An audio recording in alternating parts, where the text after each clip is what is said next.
नमस्कार दोस्तों, पेश करने लगे हैं मुंशी प्रेमचंद द्वारा लिखित कहानी नशा। ईश्वरी एक बड़े जमींदार का लड़का था और मैं एक गरीब क्लर्क का, जिसके पास मेहनत मजूरी के सिवा और कोई जायदाद न थी। हम दोनों में परस्पर बहसें होती रहती थी। मैं जमींदारी की बुराई करता, उन्हें हिंसक पशु और खून चूसने वाली जोग और वृक्षों की चोटी पर फूलने वाला बंझा कहता। वह जमींदारों का पक्ष लेता, पर स्वभावत उसका पहलू कुछ कमजोर होता था, क्योंकि उसके पास जमींदारों के अनुकूल कोई दलील न थी। वे कहता कि सभी मनुष्य बराबर नहीं होते, छोटे बड़े हमेशा होते रहते हैं और होते रहेंगे। लचर दलील थी। किसी मानुषीय और नैतिक नियम से इस व्यवस्था का औचित्य सिद्ध करना कठिन था। मैं इस वाद विवाद की गर्मी में अक्सर तेज हो जाता और लगने वाली बात कह जाता, लेकिन ईश्वरी हार कर भी मुस्कुराता रहता था। मैंने उसे कभी गर्म होते नहीं देखा। शायद इसका कारण ये था कि वह अपने पक्ष की कमजोरी समझता था। नौकरों से वह सीधे मुंह बात नहीं करता था। अमीरों में जो एक बेदर्दी और उदंडता होती है, इसमें उसे भी प्रचुर भाग मिला था। नौकरों ने बिस्तर लगाने में जरा भी देर की, दूध जरूरत से ज्यादा गर्म या ठंडा हुआ, साइकिल अच्छी तरह से साफ नहीं हुई तो वो आपे से बाहर हो जाता। सुस्ती या बदतमीजी उसे जरा भी बर्दाश्त न थी, पर दोस्तों से और विशेषकर मुझसे उसका व्यवहार सौहार्द और नम्रता से भरा हुआ होता था।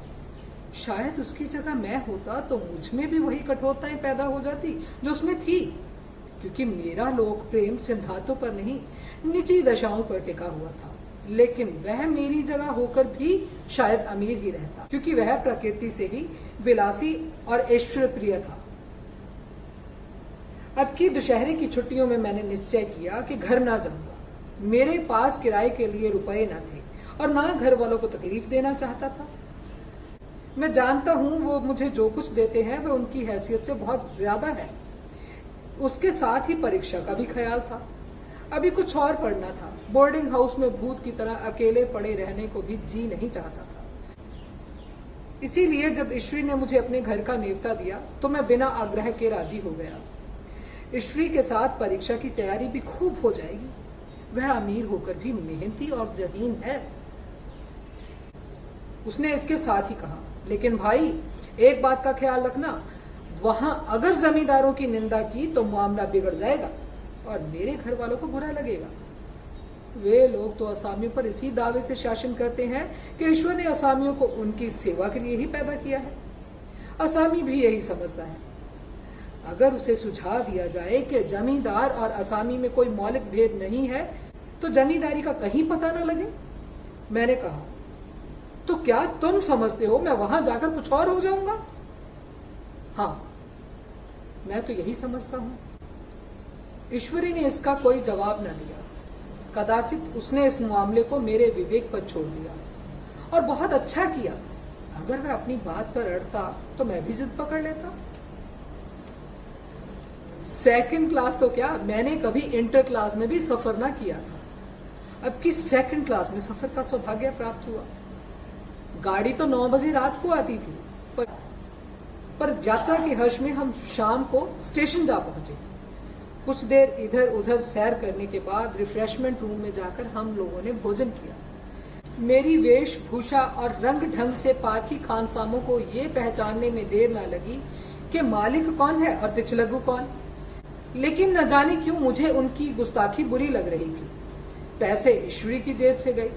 शायद मेरे पिताजी को जो वेतन मिलता था उससे ज्यादा इन खानसामों को इनाम इकराम में मिल जाता हो।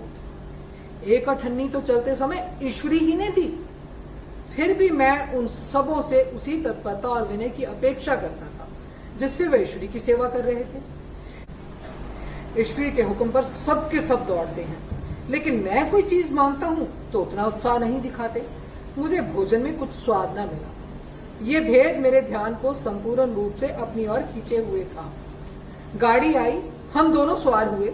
खान सामो ने ईश्वरी को सलाम किया, मेरी ओर देखा भी नहीं। ईश्वरी ने कहा, कितने तमीजदार हैं ये सब। एक हमारे नौकर हैं कि कोई काम करने का ढंग नहीं।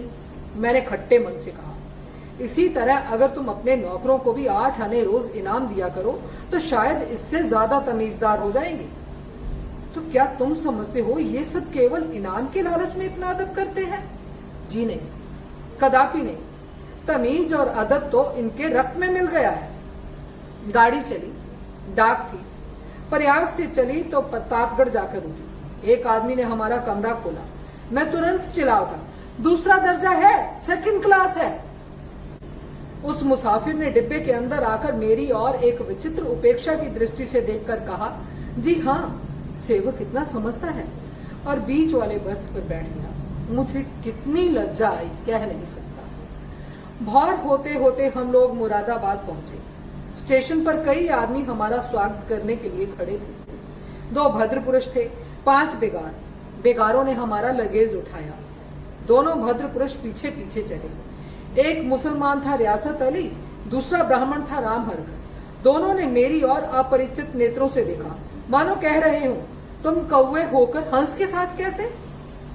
रियासत अली ने ईश्वरी से पूछा, ये बाबू साहिब क्या आपके साथ पढ़ते हैं? ईश्वरी ने जवाब दिया, हाँ, साथ पढ़ते भी हैं और साथ रहते भी हैं।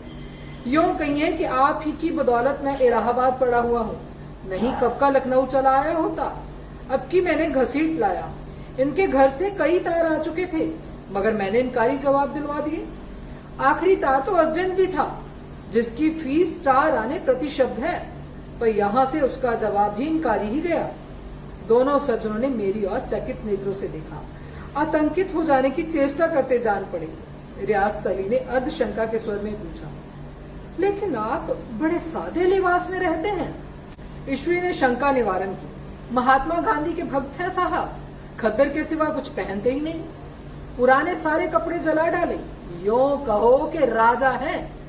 2.5 लाख सालाना की रियासत है, पर आपकी सूरत देखो तो मालूम होता है अभी अनाथालय से पकड़ कर आए हैं। राम हर्क बोले, अमीरों का ऐसा स्वभाव बहुत कम देखने में आता है, कोई भाप ही नहीं सकता।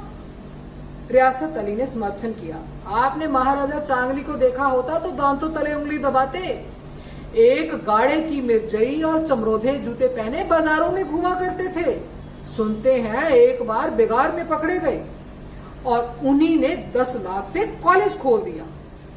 मैं मन ही मन कटा जा रहा था, पर न जाने क्या बात थी कि ये सफेद झूठ उस वक्त मुझे हास्यास्पद न जान पड़ा। उसके प्रत्येक वाक्य के साथ मानो मैं उस कल्पित वैभव के समीप तर आता जाता था। मैं शह सवार नहीं हूँ, हाँ, लड़कपन में कई बार लद्दू घोड़ों पर सवार हुआ हूँ। यहाँ देखा तो 2 कलारास घोड़े हमारे लिए तैयार खड़े थे। मेरी तो जान ही निकल गई। सवार तो हुआ, पर बोटियां कांप रही थी। मैंने चेहरे पर शिकन न पड़ने दिया, घोड़े को ईश्वरी के पीछे डाल दिया। खैरियत ये हुई कि ईश्वरी ने घोड़े को तेज ना किया, वरना शायद मैं हाथ पांव तोड़वा कर लौटता। संभव है ईश्वरी ने समझ लिया हो कि ये कितने पानी में है। ईश्वरी का घर क्या था, किला था। इमाम बाड़े का सा फाटक, द्वार पर पहरेदार टहलता हुआ, नौकरों का कोई हिसाब नहीं, एक हाथी बंधा हुआ। ईश्वरी ने अपने पिता, चाचा, ताऊ आदि सबसे मेरा परिचय कराया, और उसी अतिशयोक्ति के साथ ऐसी हवा बांधी कि कुछ ना पूछी। नौकर चाकर ही नहीं, घर के लोग भी मेरा सम्मान करने लगे। देहात के जमींदार, लाखों का मुनाफा, मगर पुलिस कांस्टेबल को अफसर समझने वाले कई महाशय तो मुझे हुजूर हुजूर करने लगे। जब जरा एकांत हुआ तो मैंने ईश्वरी से कहा, तुम बड़े शैतान हो यार, मेरी मिट्टी क्यों पलीत कर रहे हो? ईश्वरी ने दृढ़ मुस्कान के साथ कहा, इन कथों के सामने यही चाल जरूरी थी, वरना सीधे मुंह बोलते भी नहीं। जरा देर के बाद नाई हमारे पांव दबाने आया। कुंवर लोग स्टेशन से आए हैं, थक गए होंगे। ईश्वरी ने मेरी ओर इशारा करके कहा, पहले कुंवर साहब के पांव दबा। मैं चारपाई पर लेटा हुआ था। मेरे जीवन में ऐसा शायद ही कभी हुआ हो कि किसी ने मेरे पांव दबाए हो। मैं ऐसे अमीरों के चोचले, रईसों का गधापन और बड़े आदमियों की मुठमर्दी और जाने क्या क्या कहकर ईश्वरी का परिहास किया करता, और आज मैं पोतरों का रईस बनने का स्वांग भर रहा था। इतने में 10 बज गए। पुरानी सभ्यता के लोग थे। नई रोशनी अभी केवल पहाड़ की चोटी तक पहुंच पाई थी।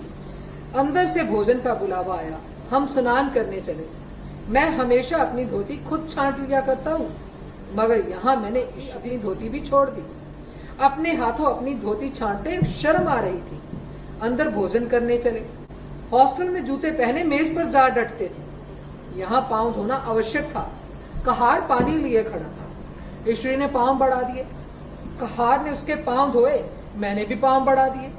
कहार ने मेरे पांव भी धोए। मेरा वह विचार न जाने कहां चला गया था। सोचा था वहां देहात में एकाग्र होकर खूब पढ़ेंगे, पर यहाँ सारा दिन सैर सपाटे में कट जाता था। कहीं नदी में बजरे पर सैर कर रहे हैं, कहीं मछलियों या चिड़ियों का शिकार खेल रहे हैं, कहीं पहलवानों की कुश्ती देख रहे हैं, कहीं शतरंज पर जमे हैं। ईश्वरी खूब अंडे मंगवाता और कमरे में स्टोव पर आमलेट बनते। नौकरों का एक जत्था हमेशा घेरे रहता। हमारे हाथ पांव हिलाने की कोई जरूरत नहीं, केवल जबान हिला देना काफी है। नहाने बैठो तो आदमी नहलाने को हाजिर, लेटो तो आदमी पंखा झलने को तैयार। मैं महात्मा गांधी का कुंवर चेला मशहूर था। भीतर से बाहर तक मेरी धाक थी। नाश्ते में जरा भी देर न होने पाए, कहीं कुंवर साहब नाराज ना हो जाए, बिछावन ठीक समय पर लग जाए, कुंवर साहब के सोने का समय आ गया। मैं ईश्वरी से भी ज्यादा नाजुक दिमाग बन गया था, या बनने पर मजबूर किया गया था। ईश्वरी अपने हाथ से बिस्तर बिछा ले, लेकिन कुंवर मेहमान अपने हाथों से कैसे अपना बिछावन बिछा सकते हैं? उनकी महानता में बट्टा लग जाएगा ना। एक दिन सचमुच यही बात हो गई। ईश्वरी घर पर था। शायद अपनी माता से कुछ बातचीत करने में देर हो गई। यहाँ 10 बज गई। मेरी आंखें नींद से झपक रही थी, मगर बिस्तर कैसे लगाऊं? कुंवर जो ठहरा। कोई 11:30 बजे मेहरा आया।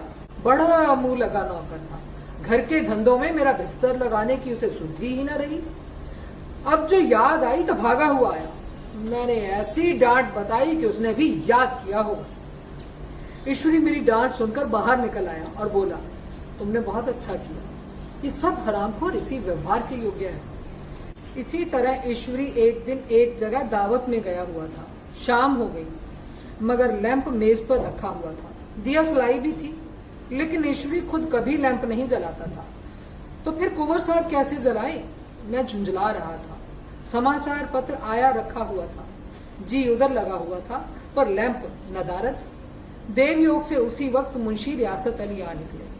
मैं उन्हीं पर उबल पड़ा। ऐसी फटकार बताई कि बेचारा उल्लू हो गया। तुम लोगों को इतनी फिक्र भी नहीं कि लैंप तो जलवा दो?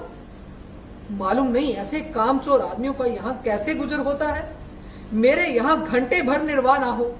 रियासत अली ने कांपते हाथों से लैंप जला दिया। वहां एक ठाकुर अक्सर आया करता था। कुछ मनचला आदमी था, महात्मा गांधी का परम भक्त। मुझे महात्मा जी का चेला समझकर मेरा बड़ा लिहाज करता था, पर मुझसे कुछ पूछते संकोच करता था। एक दिन मुझे अकेला देखकर आया और हाथ बांधकर बोला, सरकार तो गांधी बाबा के चेले हैं ना। लोग कहते हैं कि यहाँ सुराज हो जाएगा तो जमींदार ना रहेंगे। मैंने शान जमाई, जमींदारों के रहने की जरूरत ही क्या है? ये लोग गरीबों का खून चूसने के सिवा और क्या करते हैं? ठाकुर ने फिर पूछा, तो क्यों सरकार, सब जमींदारों की जमीन छीन ली जाएगी? मैंने कहा, बहुत से लोग तो खुशी से दे देंगे, जो लोग खुशी से ना देंगे उनकी जमीन छीननी ही पड़ेगी। हम लोग तो तैयार बैठे हैं, जो ही स्वराज्य हुआ अपने इलाके के असामियों के नाम हिब्बा कर देंगे। मैं कुर्सी पर पांव लटकाए बैठा था। ठाकुर मेरे पांव दबाने लगा, फिर बोला, आजकल जमींदार लोग बड़ा जुल्म करते हैं सरकार। हमें भी हुजूर अपने इलाके में थोड़ी सी जमीन दे दे तो चलकर वहीं आपकी सेवा में रहे। मैंने कहा, पहले तुम्हें बुलाऊंगा, तुम्हें मोटर ड्राइवरी सिखाकर अपना ड्राइवर बना लूंगा। सुना उस दिन ठाकुर ने खूब भांग पी और अपनी स्त्री को खूब पीटा और गांव के महाजन से लड़ने को तैयार हो गया। छुट्टी इसी तरह तमाम हुई और हम फिर प्रयाग चले। गांव के बहुत से लोग हम लोगों को पहुंचाने आए। ठाकुर तो हमारे साथ स्टेशन तक आया। मैंने भी अपना पार्ट खूब सफाई से खेला और अपनी कुबेरोचित विनय और देवत्व की मोहर हरेक हृदय पर लगा दी।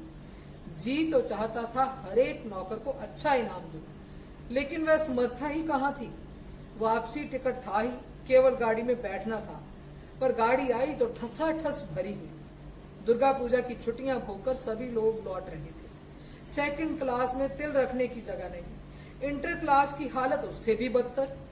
ये आखिरी गाड़ी थी, किसी तरह रुक न सकते थे। बड़ी मुश्किल से तीसरे दर्जे में जगह मिली। हमारे ऐश्वर्या ने वहां अपना रंग जमा लिया, मगर मुझे उसमें बैठना बुरा लग रहा था। आए थे आराम से लेटे लेटे, जा रहे हैं सिकड़े हुए। पहलू बदलने की भी जगह न थी। कई आदमी पढ़े लिखे भी थे, वे आपस में अंग्रेजी राज्य की तारीफ करते जा रहे थे। एक महाशय बोले, ऐसा न्याय तो किसी राज्य में नहीं देखा, छोटे बड़े सब बराबर। राजा भी किसी पर अन्याय करे तो अदालत उसकी गर्दन दबा देती है। दूसरे सज्जन ने समर्थन किया, अरे साहब, आप खुद बादशाह पर दावा कर सकते हैं, अदालत में बादशाह पर डिग्री हो जाती है। जिसके पीठ पर बड़ा गट्ठर बंधा था, कलकत्ते जा रहा था। कहीं गठरी रखने की जगह ना मिलती थी, पीठ पर बांधे हुए था। इससे बेचैन होकर बार बार द्वार पर खड़ा हो जाता। मैं द्वार के पास ही बैठा हुआ था। उसका बार बार आकर मेरे मुंह को अपनी गठड़ी से रगड़ना मुझे बहुत बुरा लग रहा था। एक तो हवा यूं ही कम थी, दूसरे उस गवार का आकर मेरे मुंह पर खड़ा हो जाना मानो मेरा गला दबाना था। मैं कुछ देर तक जब्त किए बैठा रहा। एकाएक मुझे क्रोध आ गया। मैंने उसे पकड़कर पीछे ठेल दिया और 2 तमाचे जोर जोर से लगाए। उसने आंखें निकालकर कहा, क्यों मारते हो बाबूजी, हमने भी किराया दिया है। मैंने उठकर 2-3 तमाचे और जड़ दिए। गाड़ी में तूफान आ गया, चारों ओर से मुझ पर बौछार पड़ने लगी। अगर इतने नाजुक मिजाज हो तो अव्वल दर्जे में क्यों नहीं बैठे? कोई बड़ा आदमी होगा तो अपने घर का होगा, मुझे इस तरह मारते तो दिखा देता। क्या कसूर किया था बेचारे ने? गाड़ी में सांस लेने की जगह नहीं, खिड़की पर जरा सांस लेने को खड़ा हो गया तो उस पर इतना क्रोध। अमीर होकर क्या आदमी अपनी इंसानियत बिल्कुल खो देता है?